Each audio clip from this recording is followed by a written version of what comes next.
Você conhece os efeitos deletérios do oxigênio para o paciente na UTI? Eu sou Daniel Lago e você está aqui no canal Físio na UTI e esse é o nosso assunto de hoje. Solta a vinheta!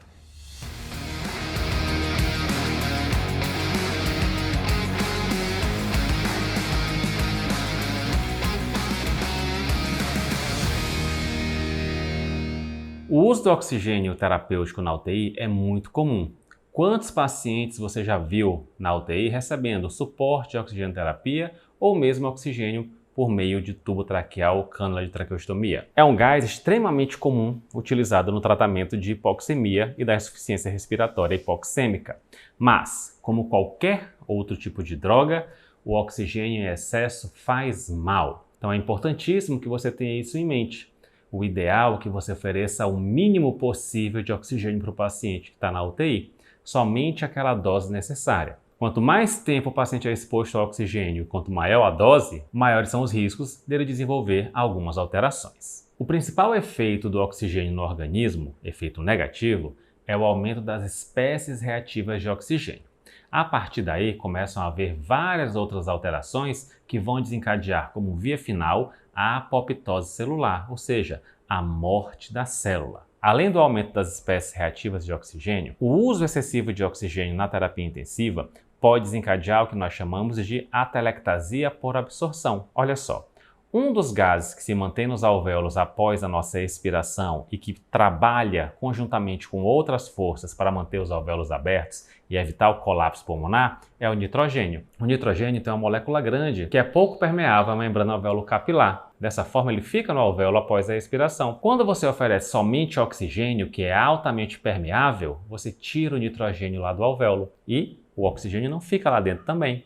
Ele vai passar para o capilar, ele vai ser exalado, vai passar para o capilar. Quem vai segurar o alvéolo? Não tem, porque o nitrogênio que fazia isso foi embora. Então, por conta disso, pode ocorrer a atelectasia. Isso é extremamente grave em pacientes que já têm algum comprometimento de oxigenação, especialmente pacientes com SDRA. Você pode piorar ainda mais a condição pulmonar do paciente pelo aumento dessas áreas de shunt. Em pacientes com condições agudas neurológicas ou cardiovasculares associadas à isquemia, ou seja, um paciente que sofreu um acidente vascular cerebral ou um paciente que sofreu um infarto agudo do miocárdio, o oxigênio em excesso também é deletério. A nível cerebral, o oxigênio pode levar a vasoespasmo e a nível coronariano pode levar a vasoconstrição. E o que é que vai acontecer? Você já tem uma área de isquemia, uma área com pouca oferta de oxigênio, de sangue, você piora ainda mais aquela lesão pela vasoconstrição ou pelo vasoespasmo. Menos sangue vai chegar naquela região, com menos oxigênio, então haverá aumento da lesão, aumento da área de isquemia. Nesses pacientes,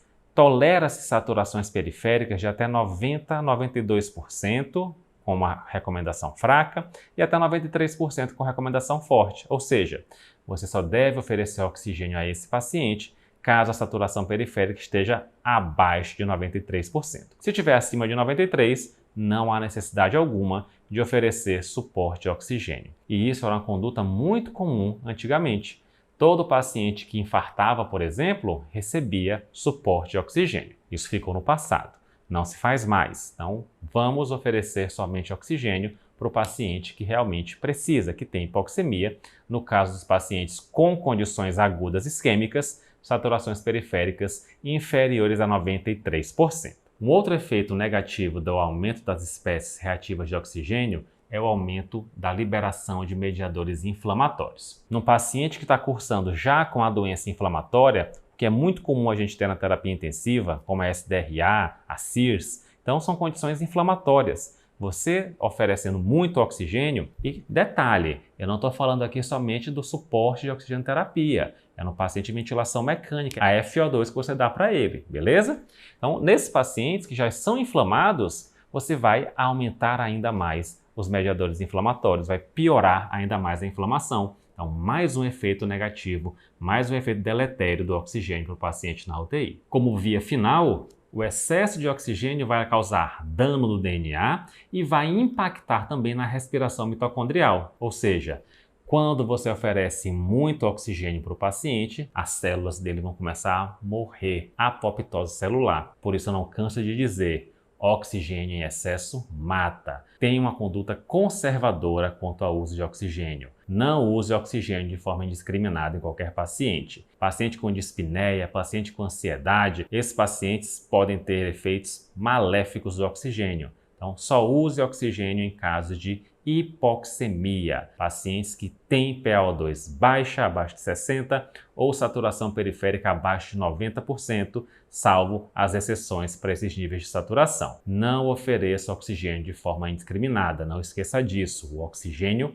mata. Recapitulando então o nosso vídeo de hoje, falamos dos principais efeitos deletérios do oxigênio, começando pelo aumento das espécies reativas, falando da telectasia de absorção, dos efeitos nas condições agudas isquêmicas, o impacto na inflamação, o dano no DNA, a alteração mitocondrial e, no fim, a morte celular. Oxigênio em excesso mata, não esqueça disso. Deixa aqui seus comentários se tiver alguma dúvida, deixa seu like também, curta aqui o vídeo, isso ajuda muito a gente e inscreva-se aqui no canal. A gente se encontra no próximo vídeo. Valeu!